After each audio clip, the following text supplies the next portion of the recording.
While growing up in Port Arthur during the 1950s and 60s, this future coach spent many cold winter days honing his skills on the hills around his hometown, and his efforts paid off.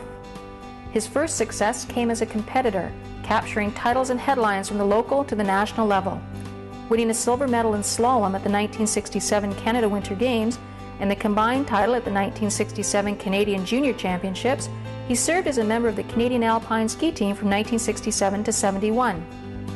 Following his graduation from Lakehead University and their ski team, he spent some time working with the Head Ski Company's pro racing team in the early 1970s before making his way back to the Canadian team, this time as a coach.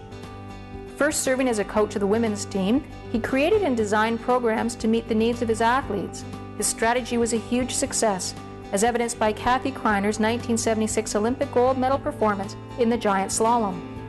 Taking over the reins of the men's national team in 1977, JR, as he was known by his skiers, was responsible for guiding them through what is remembered today as the heyday of Canadian skiing, the era of the Crazy Canucks. Under his tutelage, his skiers, including the likes of Ken Reid, fellow Thunder Bay native Dave Irwin, Dave Murray, and Steve Podborski, produced an incredible 13 World Cup race victories.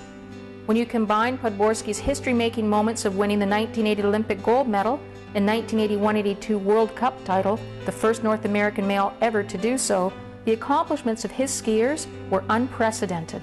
Named the first master coach in skiing by the Coaching Association of Canada in 1980, he continued to lead the men's team until stepping down in 1983, having the longest coaching record for skiing at the national level at the time.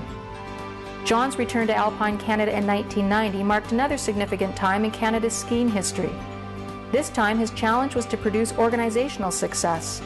Serving for 2 years as their CEO, he played a major role in reorganizing the association and bringing some much-needed financial stability to it. It was during his return that Canada earned another Olympic medal, with Karen Lee Gartner claiming gold in Albertville in the women's downhill. Having proven his sports management skills in skiing, he transferred them to football, serving as vice chairman of the Ottawa Rough Riders from 1993 to 1995, helping with the club's financial turnaround.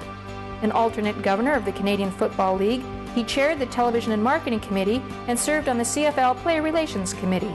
From the days of learning to ski on the hills of Port Arthur over 40 years ago, this builder of sport has truly made a name for himself, and it is a name that will go down in Canadian history as someone who has played a significant role in producing some of our nation's finest moments in sport.